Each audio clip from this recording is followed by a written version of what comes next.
नमस्ते। ओम का उच्चारण ओ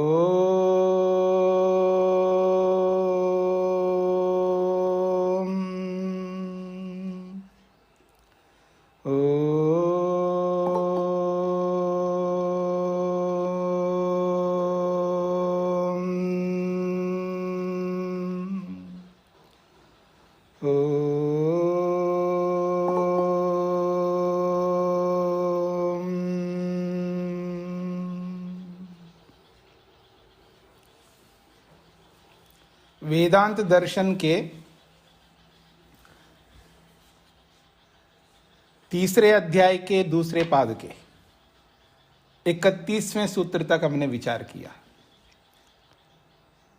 पिछले प्रसंग में एक बात कही गई है कि परमात्मा से परे भी कोई वस्तु है, क्योंकि शास्त्रों में ऐसे संकेत मिलते हैं जिससे पता लगता है कि उससे परे भी कोई है तत्व। क्या संकेत मिलते हैं? वो 4 संकेत बताए हैं। एक तो परमात्मा को सेतु बताया है, पुल के समान बताया है। एक नाप के साथ जोड़ दिया परमात्मा को। चतुष्पाद, त्रिपाद, 4 भागों वाला, विभागों वाला, परिमाण वाला बता करके एक नाप के साथ जोड़ दिया। संयोग वाला बताया है, संबंध वाला, और भेद भी बताया कि एक यहाँ रहता है और एक वहाँ रहता है, ऐसे भेद भी बताया। तो इन 4 प्रकार के हेतुओं से, कारणों से ये पता लगता है कि परमात्मा से परे भी कोई तत्व है। ऐसा प्रश्नकर्ता ने प्रश्न किया। तो ये 31वें सूत्र में स्पष्ट किया है, अतः परम, उस परमात्मा से भी परे कोई तत्व है। कैसे पता चलेगा? सेतु उन्मान संबंध भेद व्यपदेशेभ्य। सेतु, पुल, उन्मान, माप, संबंध, संयोग संबंध और भेद, अलग अलग स्थानों का कथन होने से, तो ये सारे के सारे व्यपदेश वर्णन शास्त्रों में होने से पता लगता है कि परमात्मा से परे भी कोई तत्व है। ये प्रश्नकर्ता का प्रश्न है 31वें सूत्र में। अब इसका समाधान 32वें सूत्र से आगे करेंगे। 4 हेतु दिए थे और उन चारों हेतुओं का खंडन उत्तर पक्षी की ओर से, उत्तरदाता की ओर से किया जाएगा 4 सूत्रों से। क्रमशः उत्तरयति, क्रम से उत्तर दिया जा रहा है। तत्र प्रथमम सेतु व्यपदेश विषये, उन 4 प्रकार के हेतुओं में से जो पहला हेतु था उसका सेतु यानी पुल के रूप में वर्णन किया है शास्त्र में, उस संबंध में उत्तर दिया जा रहा है। उत्तर है 32वां सूत्र, सामान्यात तु। सामान्यात का मतलब है एक सामान्य कथन किया जाता है, एक विशेष कथन किया जाता है। सामान्य प्रयोग, विशेष प्रयोग। जब उदाहरण के रूप में सामान्य कथन किया जाता है तो उसको विशेष रूप में कैसे ले सकते आप? जब सामान्य कथन किया जाता है कि उसको आप विशेष कथन आप करोगे तो ये तो ना समझ वाली बात हो जाएगी। जब समझदार व्यक्ति नहीं होता है तो ना समझ की बात करता रहता है। जैसे बच्चे होते हैं ना, छोटे बच्चे, तो उनके पास उतना ज्ञान नहीं होता है जितना होना चाहिए, तो बच्चों की बातें होती है, बचकानी बातें जिसको आप कहते हैं। और वो बचकानी बातें बड़े होकर के भी करने लगे तो ये तो बचकानी बात जैसी हो जाएगी। सामान्य बात को आप विशेष रूप से कैसे ले सकते हैं? तो वही यहाँ पर समाधान किया है। सामान्यतु यश्च सेतु व्यपदेश प्रदर्शिता, शास्त्र में परमात्मा को जो सेतु के रूप में वर्णन किया है, सकलु सामान्य धर्मादुक्ता, एक सामान्य धर्म को लेकर के बोला गया है। सामान्य धर्म क्या है? विधारकत्वम, विधारकपन अर्थात धारण करने का सामर्थ्य। जैसे पुल जो है वो भी हम सबको धारण करता है, जो नदी आदि के ऊपर जब पुल बनाया जाता है या बहुत अधिक क्राउड हो जाता है तो उस क्राउड को परेशान ना करे, उसके लिए पुल बना देते ताकि ऊपर ऊपर से हम चले जाए, नीचे वाले अपना काम करते रहें। तो ये जो पुल जो है आधार बनता है किसी न किसी के लिए। तो ऐसे ही परमात्मा भी तो आधार है हम सबका। तो विधारकत्वम ही सेतु सामान्य धर्म, सेतु का, पुल का विधारकत्व धारण करने का एक सामान्य धर्म है। तत्र अभीष्ट, वहाँ पर भी जहाँ प्रमाण आया है सेतु ईजाना नाम, जो यज्ञ करने वालों के लिए परमात्मा एक पुल जैसा है, तो वहाँ पर भी एक आधार के रूप में बोला गया है। न तो काष्ठ मृदादि मयत्वम अपि तत्र कल्प्येत। तो सेतु का मतलब एक धारणकर्ता के रूप में वहाँ पर सामान्य धर्म को लेकर के बोला है। तो अब आप सेतु पुल बना लिया आपने, और पुल कैसा बनता है जी? पुल लकड़ी का भी बनता है, आजकल लोहे का बनाते हैं, या पता नहीं किस किस से बनाते पुल। तो आप काष्ठ, मिट्टी आदि स्वरूप जो जिनसे वो पुल बनता है उसकी कल्पना आप कर लो, तो हम क्या कर ले उसका। सेतुर ही स्रोतसाम विधारकः ब्रह्मापि जन्म मर्यादानां लोकानां च विधारकः। सेतु स्रोतसाम विधारकः, ये जो बाहर जो सेतु होता है वो स्रोतों को धारण करने के लिए होता है। जैसे नदी आदि को धारण करने के लिए वो पुल होता है। और ब्रह्म भी जन्म लेने वाले हम लोगों का या लोकों का वो विधारक होता है, धारण करता होता है, आधार होता है। जैसे नदी का आधार सेतु पुल है, ऐसे परमात्मा भी हम सब लोकों का आधार है, विधारक है। उक्तम च लोकानाम असंभेदाय, लोकों का असंभेद हो, मतलब संभेद ना हो, लोक स्थिर बने रहे। यानी जैसे पृथ्वी जल आदि जब यहाँ पर विराजमान है तो पृथ्वी को धारण किया हुआ है, जल को धारण किया हुआ है परमात्मा ने, लोकांतरों को धारण किया है। अगर परमात्मा धारण नहीं करता तो एक दूसरे से टकराएंगे ये सब और व्यवस्था नहीं बन पाएगी। तो व्यवस्था बनाए रखने के लिए किसी को हानि ना पहुँचे, हम सब मनुष्यों के लिए, प्राणियों के लिए हानि ना पहुँचे, तो इन सब लोगों को परमात्मा धारण किया हुआ है। जैसे पुल नदी आदि को धारण करता है, उसी प्रकार बस एक सामान्य धर्म की बात कही है। एषा सर्वेश्वरा सेतु विधारणम येषाम लोकानाम असंभेदाय।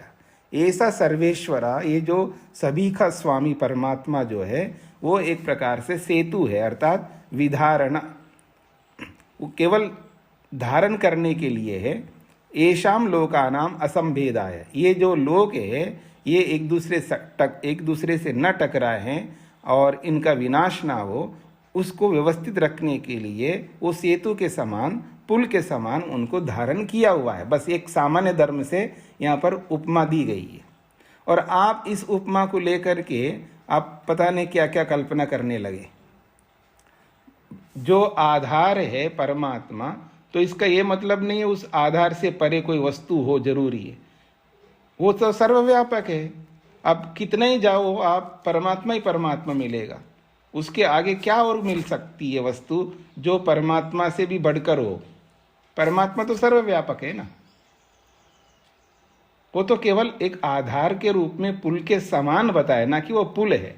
पुल तो समाप्त हो जाता है ना जी, पुल तो ऐसा तो नहीं होता अनंत होता हो, कोई पुल बनाने वाले अनंत पुल बना दे, फिर उस ऐसा तो बना नहीं सकता। पुल तो एक सीमित होता है, तो पुल को पार करोगे तो कुछ और चीज़ें आती हैं। और परमात्मा को पुल बताया तो परमात्मा के आगे कोई और हो, अरे परमात्मा को अगर पुल मान भी लो, वो पुल भी तो अनंत होगा ना। भाई परमात्मा अनंत है तो परमात्मा को पुल बना दिया तो वो भी तो अनंत होगा, फिर उसके पार क्या हो सकता है? कुछ होगा ही नहीं है। इसका मतलब वैसा पुल मत समझना, एक आधार के रूप में उसको पुल मानो, क्योंकि परमात्मा से ही हम, परमात्मा ही ले जाने वाला है हमको, और परमात्मा ही सुख देने वाला है। वो साधन भी और साध्य भी है। परमात्मा के कारण से ही हम आगे बढ़ते हैं और परमात्मा ही हमारे लिए साध्य है। यानी वो साधन के रूप में भी होता है और साध्य के रूप में भी होता है, इसमें कोई बात ही नहीं है।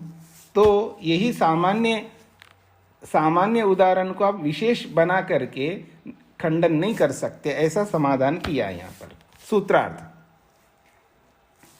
परमात्मा को जो सेतु कहा गया है,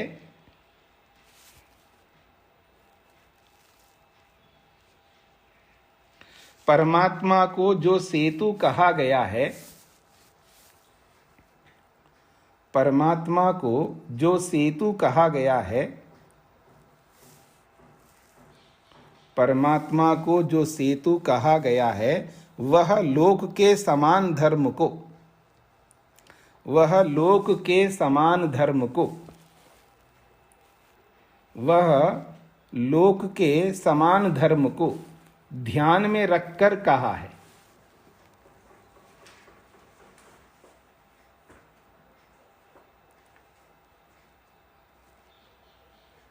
वह लोक के समान धर्म को ध्यान में रखकर कहा है। वह लोक के समान धर्म को ध्यान में रखकर कहा है।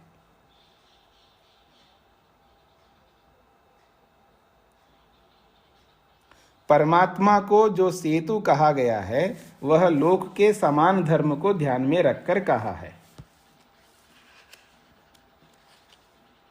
इसके आगे वो आपको समझ लेना है, इतने मात्र से परमात्मा से आगे भी कोई हो ऐसी कल्पना नहीं करनी चाहिए, अंडरस्टूड है।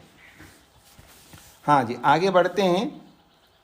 उन्मान व्यपदेश से समाधानम, जो उन्मान के रूप में हेतु दिया था, नाप को लेकर के जो हेतु दिया था, उसका समाधान कर रहे हैं।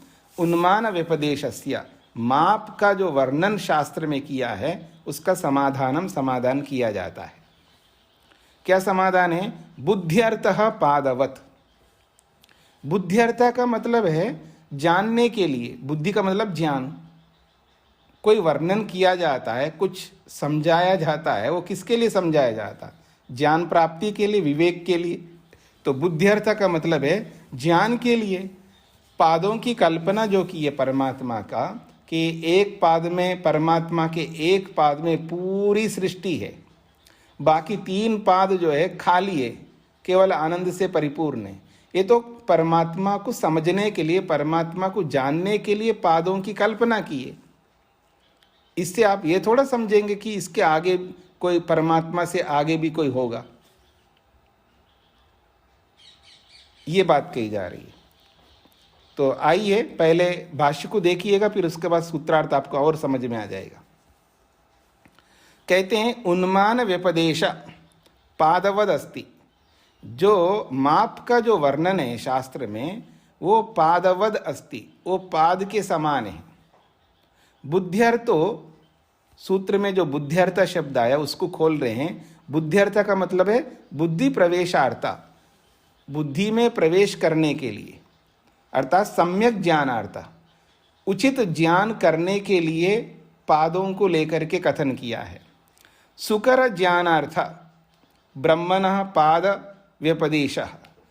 सुकर ज्ञानार्थ, सरलता से, सुकर का मतलब है सरल, सुकर ज्ञानार्थ का मतलब है सरल ज्ञान करने के लिए परमात्मा का पाद का व्यपदेश वर्णन किया है। ज्ञान विभागार्थ, ज्ञान का विभाग करने के लिए, मतलब हमारा ज्ञान कैसे हो कि परमात्मा किस तरह का व्यक्तित्व है, परमात्मा का मतलब परमात्मा किस प्रकार का व्यक्ति है, किस प्रकार का तत्व है। तो ये हमें ज्ञान का विभाग होता है कि पूरी सृष्टि, इतनी बड़ी सृष्टि, इतनी बड़ी सृष्टि है, इतनी बड़ी सृष्टि भी परमात्मा का मानो एक भाग में है, एक विभाग में है। एक कल्पना की है समझने के लिए, ज्ञान के लिए, बौद्धिक है ना ये सारा, समझने के लिए कि मानो परमात्मा का 4 विभाग कर देते हैं, उसके 4 पाद कर देते हैं, और एक पाद में अर्थात एक विभाग में पूरी सृष्टि है, जो कि जिसका पार हम नहीं कर सकते इस सृष्टि का, इतनी बड़ी सृष्टि है। जैसे आप स्पेस साइंस के माध्यम से सुनते हैं, खगोल विद्या के माध्यम से, स्पेस साइंस के जो वैज्ञानिक है, साइंटिस्ट है, वो ये बोलते हैं जो हम लोग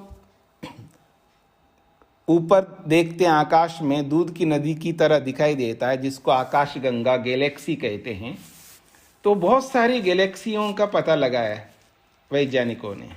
और वो ये कहते हैं, मान लेते हैं कि ये जो गैलेक्सियाँ जो आकाश गंगा हैं, जितनी भी हमें पता लगे आज, और अंतिम आकाश गंगा पे जाकर के हम बैठें, एक कल्पना करके देखें।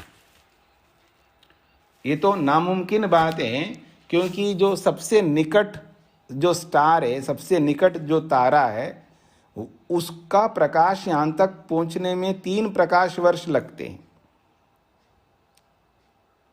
मतलब कितना उसकी दूरी है, ये तो कल्पनातीत है। हम तो पहुँचने का कोई मतलब ही नहीं हमारा। फिर भी एक कल्पना करके देखें, जो दूर दूर तक जो आकाश गंगाएं हैं, जो हमें दिखाई नहीं देते, बड़े बड़े टेलीस्कोप लगा करके देखते हैं, तो जो अंतिम आकाश गंगा, अंतिम का मतलब है जितनी आकाश गंगाओं का पता लगाया आज खगोल विद्या के वैज्ञानिक लोगों ने, जो लास्ट वाली आकाश गंगा है, वहाँ अगर हम जाके फिर बड़े से बड़े टेलीस्कोप लगा करके देखें तो ऐसी आकाश गंगाएं दिखाई देंगी, ऐसा उन वैज्ञानिकों का कथन है। मतलब इस सृष्टि का हम पार नहीं कर पा रहे। आज इतनी बड़ी टेक्नोलॉजी, इतना बड़ा विज्ञान है हमारे पास में, हमें आज ये नहीं पता लगा कि ये सृष्टि कहाँ तक है, इसके बाद अब कुछ नहीं है जी। इतनी बड़ी सृष्टि को भी बोला जा रहा है परमात्मा के एक देश में है, एक विभाग में, और बाकी 3 विभाग खाली पड़े। कितना बड़ा होगा परमात्मा, मतलब कितना अनंत है परमात्मा। अब उस अनंत परमात्मा को जानने के लिए, समझने के लिए ये पादों की व्यवस्था करके समझाया गया है। तो ये पाद व्यवस्था किसके लिए जी? ज्ञान के लिए है, नॉलेज करने के लिए है।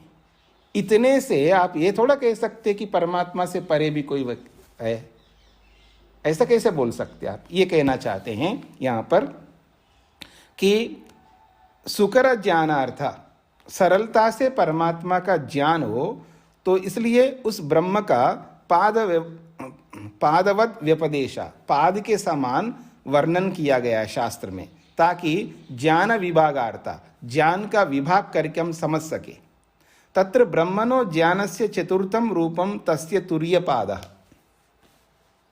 वहाँ ज्ञान का जो विभाग है, परमात्मा के ज्ञान का जो चतुर्थ रूप है, वो उस परमात्मा का तुर्य रूप है, मतलब केवल आनंद स्वरूप है वहाँ पर।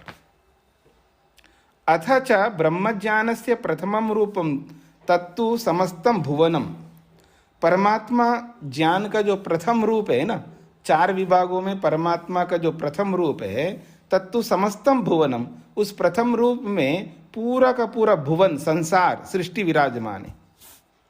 तदग्रे पादत्रयम, और उसके आगे 3 पाद खाली पड़े हैं। ब्रह्मणो ज्ञानस्य रूपत्रयम अतीन्द्रियम विचार योग्यम मननीयमेव, तो ब्रह्म का वो तो 3 पाद खाली पड़े हैं सृष्टि से, वो परमात्मा ज्ञान के, ब्रह्मणा ज्ञानस्य, परमात्मा के ज्ञान के वो जो रूपत्रयम, वो जो 3 पाद हैं, अतीन्द्रियम, वो इंद्रियों से दृष्टिगोचर होते नहीं हैं। विचार योग्य मननीयमेव, केवल हम मन से ही विचार कर सकते कि वो कितना बड़ा होगा। जब सृष्टि को एक पाद के रूप में हम समझ लेते हैं, मान लो बड़े बड़े टेलीस्कोप से देख भी ले पूरी सृष्टि को, जान तक भी जा करके हम देखें, पर उसके बाद में तो केवल परमात्मा परमात्मा है ना, वो 3 पाद तो दिखाई देंगे नहीं।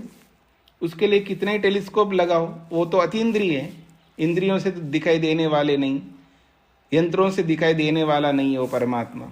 तो उन 3 पादों को तो आप केवल मन से विचार कर सकते कि कितना बड़ा होगा, इसके अतिरिक्त और कुछ नहीं कर सकते।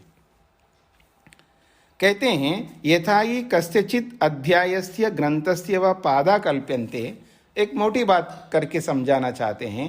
इसी परमात्मा के 1 पाद 3 पाद, इन बातों को, 4 पादों में से 1 पाद सृष्टि और 3 पाद केवल आनंद स्वरूप परमात्मा। इस बात को एक अलग ढंग से एक मोटा उदाहरण दे के समझा रहे हैं। जैसे कस्यचित अध्यायस्य ग्रंथस्य, किसी अध्यायों वाला जो ग्रंथ है, जैसे हम अपना वेदांत दर्शन को ले लीजिएगा, ये वेदांत दर्शन है और इसके 4 अध्याय हैं, ठीक है जी। तो किसी अध्याय वाले ग्रंथ के पादा कल्प्यन्ति, इसके पाद कल्पित किए जाते हैं, अर्थात इसके अंदर 4 अध्याय है या 4 पाद के रूप में आप कल्पना कर सकते हैं। अथवा योग दर्शन को ले लीजिएगा, योग दर्शन में 4 पाद हैं, संपूर्ण योग दर्शन में 4 पाद है। तो अगर योग दर्शन को सामने रखो तो योग दर्शन रूपी जो ग्रंथ है उसका पादः कल्प्यन्ते, उसके 4 पादों की कल्पना कीजिए। नहीं पादेभ्यो भिन्नो अध्यायो ग्रंथो व भवति। अब उन 4 पादों से भिन्न और कोई अध्याय और कोई ग्रंथ तो होता नहीं है योग के विषय में। तस्य खलु सुलभ ज्ञानस्य ज्ञाना एव पादा कल्प्यन्ते। उस योग को सुलभता से, सरलता से ज्ञान करने के लिए उस योग शास्त्र के 4 पादों की कल्पना की है। उसके आगे भी कोई योग होता हो ऐसा थोड़ा कल्पना होगी, ऐसी कल्पना तो होगी नहीं है। तद्वत् ब्रह्मणोपि पादा कल्प्यन्ते तस्य सुलभ ज्ञानाय।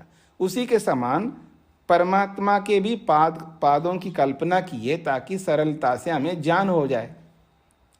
भाई पाद, जहाँ पाद होते हैं, विभाग होते हैं, तो उसी वस्तु के तो विभाग होंगे ना, वो उसी वस्तु में सब कुछ है। अब उस वस्तु से आगे कहाँ जाएंगे हम लोग, उसके आगे तो कुछ है ही नहीं है, वही है। उन पादों को समझ करके हम थोड़ा उसके बाहर जाएंगे, योग से बाहर तो जा ही नहीं सकते, वही सारा योग है ना, हमको रहना उसी योग में है, वही हमारी समाप्ति है, वही हमारा प्रारंभ है। वहीं से प्रारंभ करेंगे वहीं समाप्त करेंगे, उसी पूरे योग में। उसके बाहर जाने की तो हमें आवश्यकता है ही नहीं है। तो ठीक इसी प्रकार से परमात्मा के 4 पाद जो कल्पना की है 4 पादों की, तो वो तो हमारे ज्ञान के लिए कल्पना की है ना। वो परमात्मा तो सर्वव्यापक है, वो परमात्मा से बाहर जाने का अवसर ही नहीं है हमारे को, वो तो अनंत है। तो उससे परे और कोई वस्तु की कल्पना करने की क्या आवश्यकता है। ठीक है जी, पता नहीं आपको मेरी बातें समझ में आ रही है नहीं आ रही है। सूत्रार्थ लिखिएगा।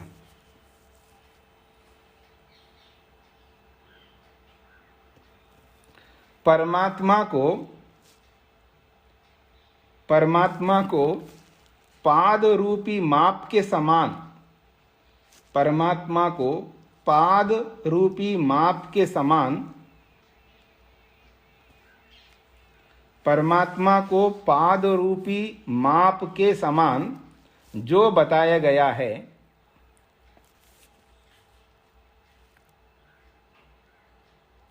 परमात्मा को पाद रूपी माप के समान जो बताया गया है, वह परमात्मा को जानने के लिए है।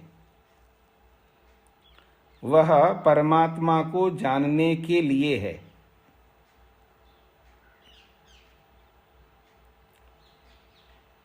वह परमात्मा को जानने के लिए है, ना कि कुछ और कल्पना करने के लिए।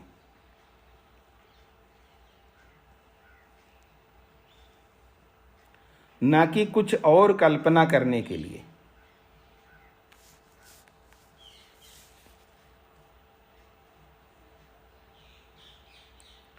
परमात्मा को पाद रूपी माप के समान जो बताया गया है, वह परमात्मा को जानने के लिए है, न कि कुछ और कल्पना करने के लिए।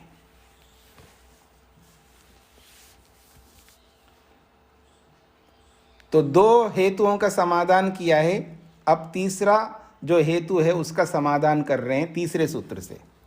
संबंध व्यपदेशस्य समाधानम, जो संबंध का वर्णन किया है शास्त्र में, परमात्मा और जीवात्मा का जो संबंध किया है, संयोग से वियोग हो जाएगा ऐसा जो आपने वर्णन किया है, उस संबंध को लेकर के यहाँ पर समाधान कर रहे हैं। स्थान विशेषात प्रकाशादिवत, स्थान विशेषात प्रकाशादिवत। पहले भाष्य को समझ लीजिएगा, फिर सूत्रार्थ आपको समझ में आ जाएगा। यद्यपि परमात्मा अनंतः, आप देखें, यद्यपि परमात्मा कैसा है जी, वो अनंत है, सीमित तो है ही नहीं है।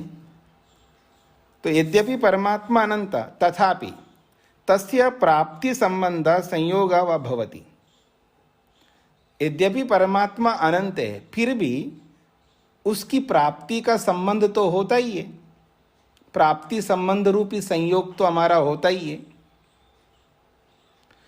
क्यों होता है? स्थान विशेषात, स्थान विशेष से होता है, अर्थात अवस्थान विशेषात, अवस्थान विशेष से। देखिए, परमात्मा तो व्यापक है, सब जगह विराजमान है, ऐसा कोई स्थान नहीं है जहाँ परमात्मा नहीं है। फिर भी हमारा स्थान विशेष के साथ संबंध होता ही है ना, कि जब समाधि लगाते हैं तो विशेष स्थान पे करते हैं परमात्मा का ध्यान। जब परमात्मा का ध्यान करते हैं तो विशेष स्थान पर ही करते हैं ना। मतलब आप भ्रिकुटी में करो, नासिका के अग्रभाग में करो, हृदय में करो, मस्तक में करो, नाभि में करो, किसी एक स्थान विशेष पर ही तो परमात्मा का ध्यान करेंगे ना। और स्थान की दृष्टि से तो वो सब जगह विराजमान है, तो जीवात्मा में भी विराजमान है, हमारे साथ तो हमेशा परमात्मा विराजमान है। लेकिन हमारा संयोग नहीं हुआ ना, प्रत्यक्ष के रूप में संयोग नहीं हुआ ना, ज्ञान पूर्वक। ये तो ऐसी बात है कि क्या करूं, मैं एक काम करता हूं, अब पता नहीं कैसे लगाते, मैंने कभी लगाया नहीं। हाँ, ऊपर चढ़ा दिया जी चश्मे को। अब ढूंढता जा रहा हूँ चश्मा कहाँ है मेरा। ठीक है, ये जो चश्मा है इसको मैं ऊपर चढ़ा दूं और फिर चश्मे को ढूंढ लूं। तो ऐसे ही जेब में चाबी है और सब जगह घर में ढूंढ रहा हूँ चाबी को। पकड़ रहे मेरी बात को? तो कहने का मतलब है कि परमात्मा तो सभी जगह पर है, पर हमारा से संपर्क नहीं हुआ ना। कौन सा संपर्क? ज्ञान पूर्वक संपर्क, प्रत्यक्ष वाला संपर्क, अनुभूति वाला संपर्क, एहसास करने वाला संपर्क तो हुआ नहीं है। तो वो जो एहसास करने वाला संपर्क है वो तो प्रयत्न करके हमें तो करना ही पड़ेगा ना। इसको कहते हैं प्राप्ति संयोग। ज्ञान पूर्वक प्राप्ति संयोग तो होगा ही ना परमात्मा के साथ, भले वो सब जगह रहता हो, हमारी आत्मा में भी है, पर प्राप्ति संयोग तो नहीं है ना, यानी उसको हम अनुभव तो नहीं कर रहे हैं ना। तो जिस समय अनुभव करेंगे तब हमारा संयोग होगा। किस रूप का संयोग होगा? वो ज्ञान के रूप में संयोग होगा, प्राप्ति संयोग होगा, प्रत्यक्ष वाला संयोग होगा। ये कहना चाहते हैं यहाँ पर। तो आइए इसको और आगे समझने का प्रयत्न करते हैं। यद्यपि परमात्मा अनंत है तथापि फिर भी तस्य प्रति प्राप्ति संबंध संयोगो वा भवति। उसकी प्राप्ति का जो संबंध है या संयोग वाला संबंध है वो तो होता ही है। कैसे होता है? स्थान विशेषात, स्थान विशेष से होता है। अवस्थान विशेषात, विशेष अवस्था के कारण से होता है। जब हम विशेष अवस्था में पहुंचते हैं, विशेष अवस्था का मतलब है जैसे अभी तो हम लोग लिप्त है जी, बहुत कूड़ा करकट से लिप्त हैं। अज्ञान रूपी कूड़े करकट से, काम क्रोध आदि जो दोष हैं उन मलों से लिप्त हैं। जैसे सुअर होता है ना, सुअर वो मल के अंदर लथपथ मतलब पड़ा है, चारों ओर मली मल है, उसके अंदर बस गोता लगा रहा है मल के अंदर। तो ऐसे ही मल के अंदर हम गोता लगा रहे हैं, यानी हमारे मन के अंदर इतनी अविद्या भरी हुई है। कमाल की अविद्या है जी कि आदमी की जो अविद्या है ना, मेरी अविद्या आपकी अविद्या मिलती जुलती नहीं है, अजीब अविद्या है मेरी और आपकी हर आदमी की अजीब अजीब अविद्या है। आप देखेंगे, पता नहीं जो व्यक्ति की जो आदतें हैं ना, व्यक्ति के जो स्वभाव है, व्यक्ति का चाल चलन है, व्यक्ति का जो कुछ भी व्यवहार है, प्रातःकाल से लेकर के रात्रि में सोने तक, और वो जिस अविद्या से ग्रस्त रहता है वो एक अलग ही वैरायटी की अविद्या है। हर व्यक्ति के ऐसे ऐसे। तो इस तरह की अविद्या से हम जकड़े हुए हैं। तो इस मल से जब रहित हो जाएंगे तभी तो अवस्था विशेष हो जाएगी हमारा। जब उस अवस्था विशेष में प्राप्त हो जाएंगे, अर्थात वृत्ति निरोध कर लेंगे। योग की दृष्टि से मैं बोलूं, वृत्ति निरोध करेंगे। वृत्ति निरोध का मतलब है जो हमारे मन के विचार हैं वो सब रुक जाएंगे। ऐसा नहीं है कि पकड़ के इसे आप रोक सकेंगे, ये तभी रुकते हैं जब ये मल हट जाएगा हमारे मन में से। जब तक अविद्या बनी रहेगी या जब तक अविद्या एक्टिव में रहेगी, या मैं ये कहूँ अविद्या में जब तक रुचि बनी रहेगी, या मैं ये कहूँ अविद्या में जब तक प्रेम रखेंगे हम लोग, मतलब अविद्या से बड़ा प्रेम करता है ना व्यक्ति।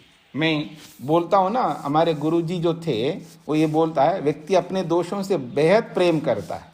वो पत्नी से इतना प्यार नहीं करता जितना प्यार जो है वो अपने दोषों से करता है।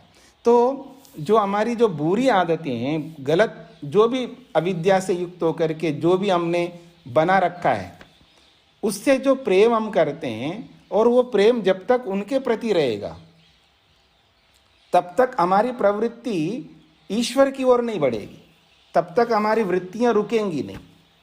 तो जब ये सारा का सारा मल हट जाएगा तो वृत्तियां अपने आप रुक जाएंगी, तब अपने आप हम अपने मन को परमात्मा के साथ जोड़ पाएंगे। तो वो जो अवस्थान विशेष आएगा, तदा द्रष्टु स्वरूपे अवस्थानम वाला, उस स्थिति में जब हम पहुंचेंगे तब हमको ईश्वर के साथ प्राप्ति का संयोग होगा, यानी प्रत्यक्ष रूपी प्राप्ति का संयोग होगा। उसी के लिए कह रहे हैं अभ्यास वैराग्याभ्याम, अभ्यास और वैराग्य के माध्यम से चित्तवृत्ति निरोधम विधाय, अभ्यास और वैराग्य के माध्यम से चित्त की वृत्तियों को निरोधम, उसका निरोध होता है। तो उस निरोध को विधाय बना करके भवति, परमात्मा के साथ संपर्क, ज्ञान के साथ, प्रत्यक्ष के साथ संयोग होता है। तो अभ्यास वैराग्य से चित्त वृत्तियों का निरोध करके चित्त वृत्ति निरोधम विधाय, चित्त वृत्तियों का निरोध विधाय करके भवति, यानी उस परमात्मा के साथ संयोग संबंध होता है। भवति ही खलु परमात्मनि सर्वद्रष्टरि योगिनो अवस्थानम, जब चित्तवृत्तियों का निरोध हो जाता है तब उस परमात्मा जो सर्वद्रष्टा है, उस सर्वद्रष्टा में योगी का अवस्थान होता है, अर्थात वो योगी जीवात्मा परमात्मा में अवस्थित होता है, यानी उसके साथ संयोग को प्राप्त होता है, ज्ञान पूर्वक संयोग होता है।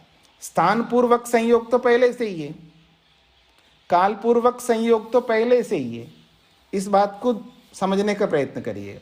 संयोग 3 प्रकार का होता है। एक तो स्थान के साथ संयोग पहले से ही हमारा परमात्मा के साथ, और एक काल के साथ संयोग, जब से परमात्मा है तब से हम लोग हैं, तो काल के साथ भी पहले से संयोग है। तो स्थान के साथ संयोग है, काल के साथ संयोग है, ज्ञान के साथ संयोग नहीं है।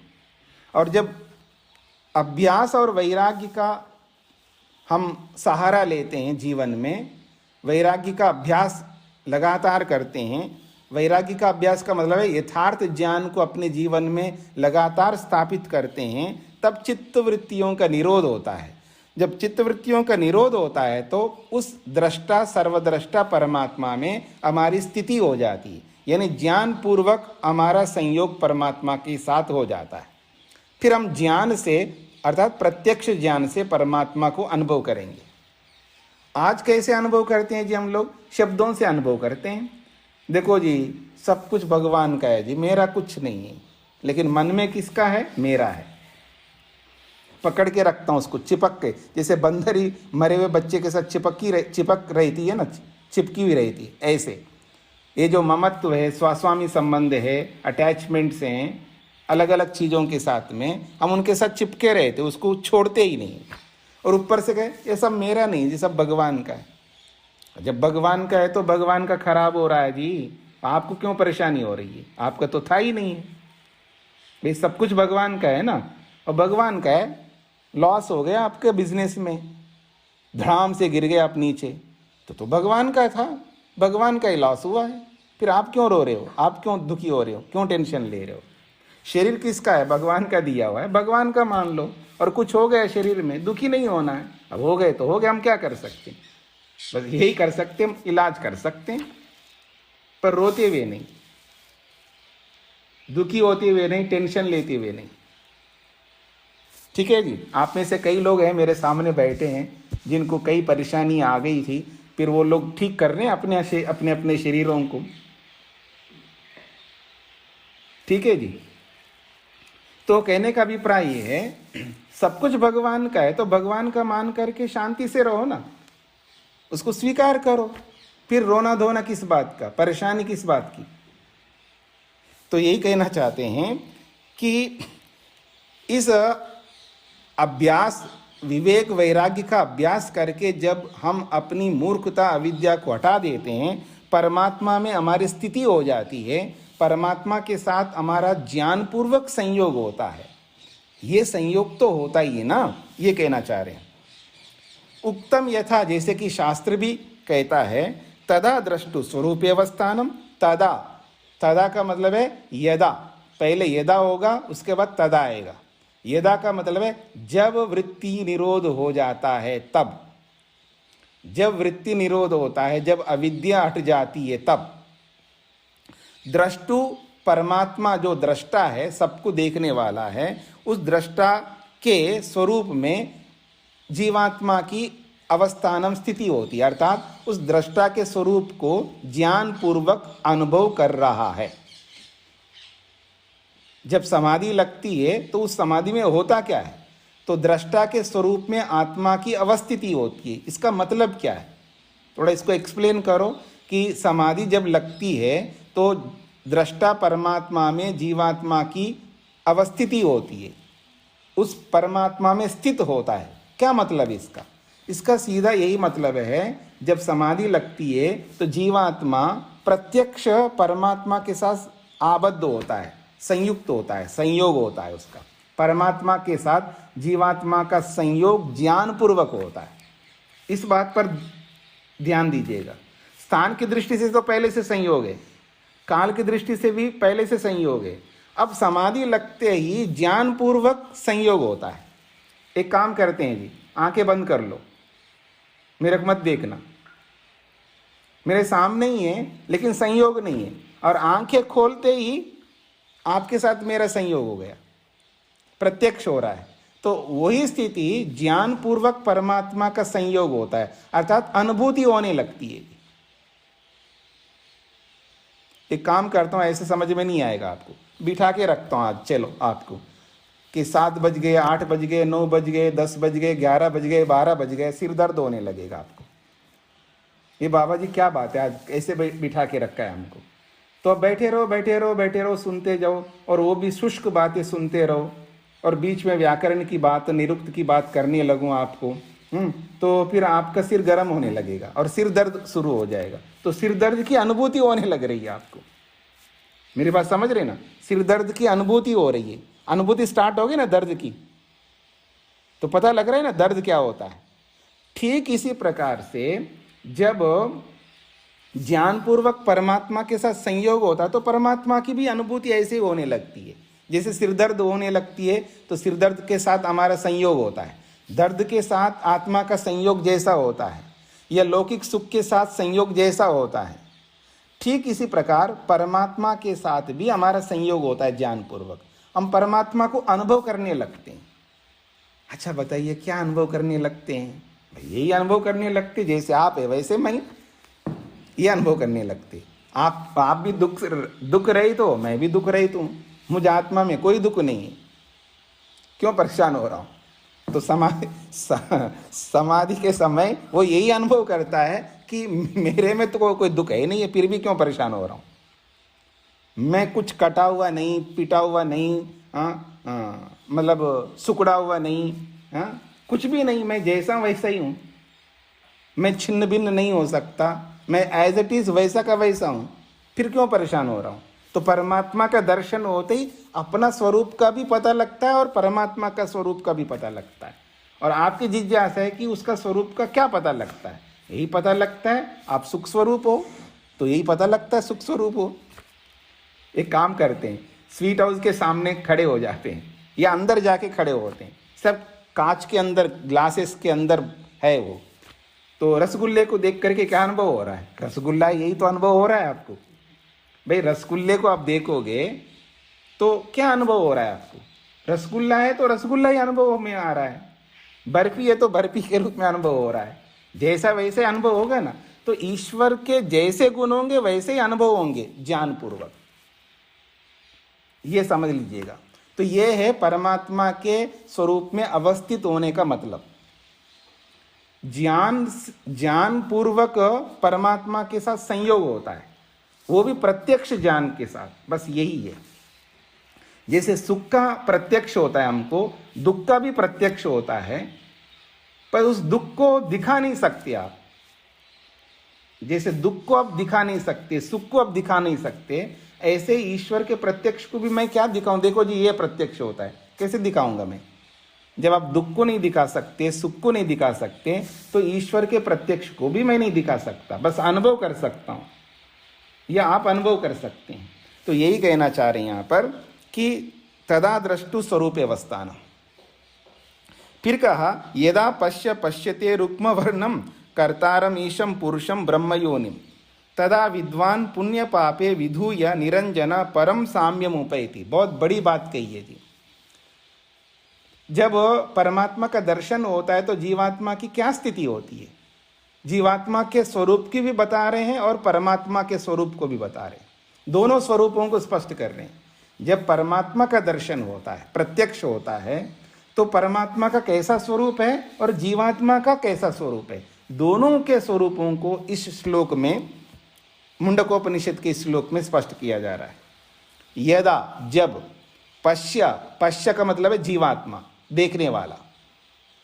यदा, जब, पश्य, देखने वाला ये जीवात्मा, अर्थात दर्शन करने वाला ये जीवात्मा, रुक्म वर्णम, रुक्म वर्णम का मतलब है, रुक्म कहते हैं प्रकाश को, ज्ञान को, ज्ञान स्वरूप परमात्मा को। वो कैसा है परमात्मा? कर्तारम, वही संपूर्ण ब्रह्मांड के कर्ता है, सृष्टि करता है। ईशम, स्वामी को। पुरुषम, जो इस संपूर्ण ब्रह्मांड में निवास करने वाले उस पुरुष, परम पुरुष परमात्मा को। ब्रह्म योनिम, वेद का आधार परमात्मा है, या ब्रह्म योनि का मतलब है सृष्टि का जो आधार है, कारण है। तो ब्रह्म योनि का मतलब है कारण, और ब्रह्म का अर्थ वेद भी ले सकते, ब्रह्म का अर्थ सृष्टि भी ले सकते हैं। तो सृष्टि के कारण को, तो परमात्मा के ये विशेषण है, ब्रह्म योनिम, पुरुषम, ईशम, कर्तारम, रुक्म वर्णम, ये सब परमात्मा के विशेषण है। जब समाधि लगती है तो परमात्मा किस स्वरूप में दिखाई देता है? तो उसको दिखाई देता रुक्म वर्णम, ज्ञान स्वरूप, बस ज्ञान से युक्त दिखाई देता है। परमात्मा ज्ञान स्वरूप दिखाई देता है। ज्ञान स्वरूप दिखाई देता का मतलब है, देखिएगा, जब कोई व्यक्ति एक पेंट बनाया है, एक चित्र बनाया, अब वो चित्र में ऐसी आकृति को उखेर दिया उसने, बस उसमें आप खो गए, देख रहे हैं उसमें उसकी आकृति को। तो उस आकृति में जैसे खो जाते हैं, ऐसे जब परमात्मा का दर्शन होता है तो उसके ज्ञान में हम खो जाते हैं। उसका ज्ञान हमको समझ में आ रहा था, अच्छा ऐसा ज्ञान है परमात्मा का। यह है रुक्म वर्णम, वो ज्ञान से युक्त है। रुक्म वर्णम का मतलब है ज्ञान से परिपूर्ण है। कर्तारम, और उसको कैसा देख रहे हैं हम लोग परमात्मा को? इस जो ब्रह्मांड जो बनाया गया है, आज तो हम शब्दों से मान रहे हैं कि इस सृष्टि को बनाने वाला परमात्मा है, लेकिन वह प्रत्यक्ष अनुभव करता है। अच्छा, जैसे पेंट, वो जो चित्र को बनाने वाला है, वो चित्र को बना करके दीवार पर रख दिया या कहीं लगा दिया, और हम वहाँ जाकर के उस चित्र को देख रहे हैं, और वो बनाने वाला भी वहाँ खड़ा है। उस पेंट को या उस चित्र को बनाने वाला भी वहाँ साइड में खड़ा है और दिखा भी रहा है वो। तो वहाँ क्या अनुभूति होती है? ये है बनाने वाला, ये है बनी हुई चीज। पकड़ में आ रही मेरी बात? ये है बनाने वाला और ये बनी, वो प्रत्यक्ष अनुभव करते हैं ना हम लोग वहाँ पर। तो ठीक इसी प्रकार इस सृष्टि में रहते हुए हम इस सृष्टि को बनाने वाले को प्रत्यक्ष अनुभव कर रहे होते। कर्तारम, ये सृष्टि है और इसको बनाने वाला ये है परमात्मा, ऐसे प्रत्यक्ष अनुभव होता है। फिर कहा ईशम, उसको स्वामी के रूप में अनुभव करते हैं। आज अनुभव नहीं करते, आज शब्दों में अनुभव करते, सबका मालिक, एक है बोलते हो ना आप, सबका मालिक भगवान है ठीक है, ये तो हमारे शब्द हो गए, लेकिन हम मानते नहीं है ना व्यवहार में परमात्मा को। व्यवहार में तो अपने आप को मालिक मानते हैं हम लोग, वहां उस परमात्मा को इस संपूर्ण सृष्टि का स्वामी प्रत्यक्ष अनुभव करते हैं। एक काम करते हैं जी, अभी भारत का स्वामी मालिक किसको अनुभव करते हैं आप? नरेंद्र मोदी को अनुभव करते हैं, अनुभव करते हैं ना। तो ऐसे ही जब परमात्मा का दर्शन होता है तो इस सृष्टि का मालिक परमात्मा को प्रत्यक्ष अनुभव करेंगे। यह है ईशम, स्वामी। और पुरुषम, जैसे हम अपने शरीर में रहते हैं, हम अनुभव करते हैं ना, मैं शरीर में हूं, क्या ऐसा अनुभव करते कि मैं शरीर में नहीं हूं? मतलब देखो मेरा शरीर वहां पड़ा है, मैं यहां पर हूं, ऐसे तो अनुभव नहीं करते ना आप। मतलब मेरा शरीर उधर पड़ा है और मैं यहां पर हूं, अपने आप को शरीर में ही अनुभव करते हैं ना। ऐसे इस पूरे ब्रह्मांड में परमात्मा को अनुभव कर रहे होते हैं। इस ब्रह्मांड में परमात्मा विराजमान है, इस ब्रह्मांड रूपी शरीर में परमात्मा विराजमान है, ऐसा प्रत्यक्ष अनुभव करते हैं समाधि में।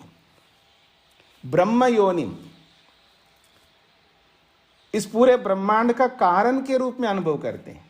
जैसे चित्रकार को चित्र के साथ में खड़े हुए को इस पूरे चित्र का कारण यही है, इसी ने बनाया, ऐसे प्रत्यक्ष जैसा अनुभव करते हैं। ऐसे समाधि में इस ब्रह्मांड का कारण के रूप में परमात्मा को प्रत्यक्ष अनुभव करते हैं। तदा, ऐसी स्थिति में विद्वान, ये जो योगी रूपी विद्वान हैं, पुण्य पापे विधूय, सारे पाप पुण्य से रहित होकर के। पुण्य पापे विधूय का मतलब है पाप और पुण्य के जो संस्कार है ना, उन सबसे रहित हो गया। संस्कारों को समाप्त करके तो समाधि तक पहुंचा है। तो पुण्य पापे विधूय, पाप पुण्य रूपी संस्कार से, कुकर्म के संस्कारों से अपने आप को एक प्रकार से धुला दिया, यानी विधूय का मतलब है धुल गया है। वो पाप पुण्य से धुल करके एकदम स्नान कर लिया एक प्रकार से। निरंजन, अब मल रहित हो गया। निरंजन का मतलब है अब मल रहित हो गया वो। उस स्थिति में परम साम्यम उपैति, उस परम पिता के परमात्मा के समानता को प्राप्त होता है। परमम साम्यम उपैति, परमम यहाँ परमात्मा है, ब्रह्म है। जैसा वो परम पिता परमात्मा एक उत्कृष्ट है, उसकी साम्यम, उसकी समानता को प्राप्त होता है, क्योंकि परमात्मा भी निरंजन है और हम भी पाप पुण्य से रहित होकर के हम भी निरंजन बन गए, तो दोनों एक जैसा हो जाते हैं। तो उस परमात्मा की साम्यता को, उसकी समानता को समाधि में प्राप्त होता है जीवात्मा। उस जैसा बन जाता है, परमात्मा जैसा बन जाता है। जैसे परमात्मा दुखों से रहित है तो जीवात्मा भी समाधि में दुखों से रहित होता है। परमात्मा ज्ञान से युक्त रहता है तो जीवात्मा भी समाधि में विवेक से, यथार्थ ज्ञान से युक्त है। समाधि के काल में कोई अविद्या काम नहीं करती है, कोई राग द्वेष नहीं रहते हैं, कोई मेरी माँ, कोई मेरा पिता, या कोई मेरी पत्नी, कोई मेरा पति, ऐसा कुछ नहीं रहता वहाँ पर। ये सारे समाप्त हो जाते हैं वहाँ पर, शुद्ध ज्ञान से युक्त रहता है। तो जैसा परमात्मा होता है वैसा ही अपने आप को पाता है वहाँ पर, उस जैसा पाता है। यह है परमम साम्यम उपैति का मतलब। उस परमोत्कृष्ट परमात्मा की समानता को जीवात्मा प्राप्त करता है उस समाधि की अवस्था में। अत्र परमम साम्यम तादात्म्य स्थिति स्थान विशेषः। अत्र इस प्रमाण में जो बात कही गई है, क्या बात कही है? परमम साम्यम ऐसा बोला है। उस परम साम्यता को, अर्थात तादात्म्य स्थिति, तादात्म्य का मतलब उस जैसी स्थिति को प्राप्त करता आत्मा, यानी परमात्मा की जैसी स्थिति है, परमात्मा जिस अवस्था से युक्त है उसी अवस्था से युक्त अपने आप को वो अनुभव करता है। यही स्थान विशेष है परमात्मा के साथ जुड़ने का, ज्ञान पूर्वक, प्रत्यक्ष पूर्वक परमात्मा का संयोग यही है। ऐसा संयोग तो परमात्मा के साथ होता है।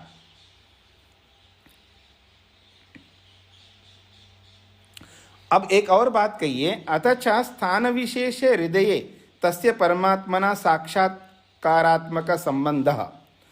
और एक बात आप दूसरे शब्दों से भी समझ सकते हैं, अथचा और भी, स्थान विशेष है, जो स्थान विशेष है शरीर में, जैसे कि हृदय में व्यक्ति ध्यान करता है, प्रत्यक्ष करता है, तस्य परमात्मा नाम, उस परमात्मा का हृदय साक्षात्कारात्मक संबंध, साक्षात्कार नामक संबंध होता है हृदय में। वो स्थान विशेष है, उस स्थान विशेष के साथ संबंध होगा। जहाँ चाहे वहाँ पर तो परमात्मा के साथ संयोग होता नहीं है प्रत्यक्ष में। जैसे आज हम शरीर में हूँ और शरीर से बाहर हम परमात्मा के साथ संयुक्त हो जाएं, ऐसा तो हो नहीं सकता। शरीर के अंदर है ना हम लोग, शरीर से बाहर तो है नहीं है। तो जीवात्मा का संयोग परमात्मा के साथ शरीर से तो बाहर हो नहीं सकता, शरीर में ही होगा। और शरीर में भी एक जगह पर होगा ना, पूरे शरीर में भी नहीं हो सकता। तो वो एक जगह कौन सा है? वो एक जगह तो आप हृदय मानो, मस्तक मानो, भ्रिकुटी मानो, जहाँ आप मन लगाओ वहाँ वो स्थान विशेष हो जाएगा। तो उस स्थान विशेष में ही तो परमात्मा का संयोग होगा जीवात्मा के साथ में। संयोग का मतलब है ज्ञान पूर्वक संयोग, प्रत्यक्ष वाला संयोग। बार बार मैं बोल रहा हूं, स्थान वाला संयोग नहीं, काल वाला संयोग नहीं, वो तो पहले से ही है। ये जो स्थान विशेष में जो परमात्मा का संयोग होगा, वो प्रत्यक्ष वाला जो संयोग है, ज्ञान वाला जो संयोग है, वो हर जगह तो हो नहीं सकता। वो संयोग शरीर से बाहर नहीं होगा, वो शरीर के सभी जगहों पर नहीं होगा, एक ही जगह होगा। वो एक जगह आप चूज करेंगे, आप चयन करेंगे कहाँ परमात्मा का संयोग हम करना चाहते हैं। हृदय में करना चाहते हैं, सुषुम्ना नाड़ी में करना चाहते हैं, मस्तक में करना चाहते हैं, भ्रिकुटी में करना चाहते हैं। जहाँ हम करना चाहते हैं वहाँ उस स्थान विशेष में ही परमात्मा का संयोग होगा, ज्ञान संयोग, प्रत्यक्ष वाला संयोग, ये कहना चाहते हैं यहाँ पर। तो ये स्थान विशेष हृदय आदि में ही होगा। तो ये संयोग तो होता ही है। तो इसलिए कह रहे हैं ऐसा संबंध, ऐसा संयोग भवति एव, ये तो होता ही है, इसमें कौन सी बड़ी बात है। इस संयोग से ये थोड़ा कहना चाह रहे हैं कि इस संयोग के बाद वियोग होगा तो होगा, उसमें क्या दिक्कत है। पर जब तक संयोग होगा तब तक तो हम मुक्ति का लाभ लेंगे ना, वो बहुत लंबा काल है। यतश्च तत्रैव स्वात्मा अपि, और जहाँ संयोग हो रहा है परमात्मा का, वहीं पर तो हम लोग हैं ना। संयोग तो जहाँ संयोग हो रहा है वहीं पर तो हम लोग हैं, यानी आत्मा वहीं पर है ना जहाँ संयोग हो रहा है परमात्मा के साथ में। क्योंकि एक जगह संयोग तो मानना ही पड़ेगा, क्योंकि अनोरनीयान महतो महीयान आत्मा अस्य जंतोर निहितो गुहायाम। यद्यपि परमात्मा सूक्ष्म से भी सूक्ष्म है और महान से भी महान है, पर इस जीवात्मा के गुफा में विराजमान है। गुफा में विराजमान मतलब एक स्थान पर विराजमान है परमात्मा, अर्थात एक स्थान पर ही परमात्मा का दर्शन होगा।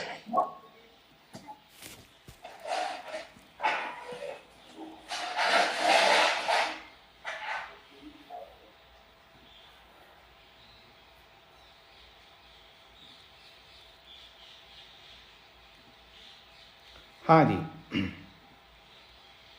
तो यहां पर बोला जा रहा है कि परमात्मा यद्यपि सूक्ष्म से भी सूक्ष्म है और बड़े से भी बड़ा है, लेकिन परमात्मा का जब संयोग होगा तो एक स्थान पर ही होगा ना, जीवात्मा का ज्ञान विशेष वाला संयोग। तो इसलिए कहा जा रहा है वो यद्यपि अणु से भी अणु है, महान से भी महान है, लेकिन इस जंतो हो, अस्य जंतो, इस जीवात्मा के गुहायाम निहिता, उसकी गुफा में, यानी एक जगह पर विराजमान है, अर्थात एक जगह पर ही उसका साक्षात्कार होगा, सब जगह नहीं होगा। तम अक्रतु पश्यति वीत शोको, कहते हैं तम ऐसे उस परमात्मा को अक्रतु पश्यति, क्रतु नहीं देख सकता, अक्रतु देखेगा, अर्थात निष्काम कर्म करने वाला ही देख पाएगा। क्रतु का मतलब है कर्मशील, कर्म करने वाला। अब जब तक हम पाप पुण्य कर्म करते रहेंगे तो परमात्मा का दर्शन नहीं कर सकते, हमें अक्रतु बनना पड़ेगा, अर्थात निष्काम कर्मी बनना होगा। तो अक्रतु तम पश्यति, निष्काम कर्म करने वाला ही उस परमात्मा को पश्यति, देख पाता है। कब देख पाता है? वीत शोकः, जब शोक रहित हो जाएगा, यानी जब हम शोकग्रस्त जब तक रहेंगे ना, जब तक रोते रहेंगे, हाय हाय करते रहेंगे, हताश निराशा में बने रहेंगे, तब तक परमात्मा को नहीं देख सकते। ये हताशा, निराशा, ये रोना पीटना, ये दुखी होना, ये टेंशन लेना, ये सब जब समाप्त होते हैं तब वीता शोका बन जाएंगे हम, यानी शोक रहित हो जाएंगे, यानी अविद्या रहित हो जाएंगे। तब जा करके उस परमात्मा को देख सकते हैं। और ये कैसे संभव है? कहा धातु प्रसादात, वो परमात्मा की कृपा से होगा। परमात्मा जब कृपा करेगा तभी होगा। अब परमात्मा कब कृपा करेगा? जब आप अपने आप पर कृपा करेंगे, जब हम अपने आप पर कृपा करेंगे, जब हम प्रवृत्त होंगे ना परमात्मा की ओर। हम मुंह फेर करके जी रहे हैं पत्नी की तरह, बुरा मत मानिए।